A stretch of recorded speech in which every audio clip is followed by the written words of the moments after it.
బుద్ధి ఉందా? ప్రతిపక్ష హోదా ఎవరు ఇస్తారే? ప్రజలు ఇస్తారు. నాకు ముఖ్యమంత్రి ఇస్తే నేను అసెంబ్లీకి వస్తానంటే నేను ముఖ్యమంత్రి ఎవరిస్తారు? ప్రజాస్వామ్యంలో ప్రజలు ఓట్లేస్తారు. ఏ పార్టీని ఎక్కడ కూర్చొని పెట్టాలో వాళ్ళు డిసైడ్ చేస్తారు. మీరు చేసిన అరాచకాలు అన్యాయాలు చూసిన తర్వాత మీరు ప్రతిపక్ష హోదా కూడా తగరనే ఉద్దేశంతో 11 సీట్లు ఇచ్చారు.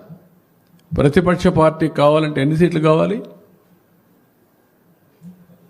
18 కావాలి. 18 ప్లస్ 19 కావాలి. 17.5 ప్లస్ 1 18.5 19 కావాలి.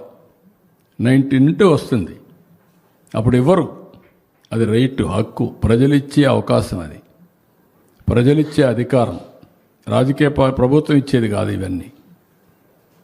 ఇంతకుముందు 94లో కాంగ్రెస్ పార్టీ ప్రతిపక్ష హోదా ఇవ్వలేదే. 26 మంది గెలిచారు. అప్పుడు ఇవ్వలేదు. ఎందుకు ఇవ్వలేదు? వాళ్ళు అడగలేది, మేము రావనలేదే. వాళ్ళు అప్పుడు వాళ్ళకు ప్రజాస్వామ్యం అంటే తెలుసు కాబట్టి. బెదిరిస్తే వచ్చేదనుకుంటే ఎట్టవుతుందండి? ఎక్కడ బెదిరిస్తావు? ఎందుకు ఇస్తారు? ఆ రోజులు అయిపోయినాయి. బ్లాక్మెయిల్ చేసే రోజులు కూడా అయిపోయినాయి.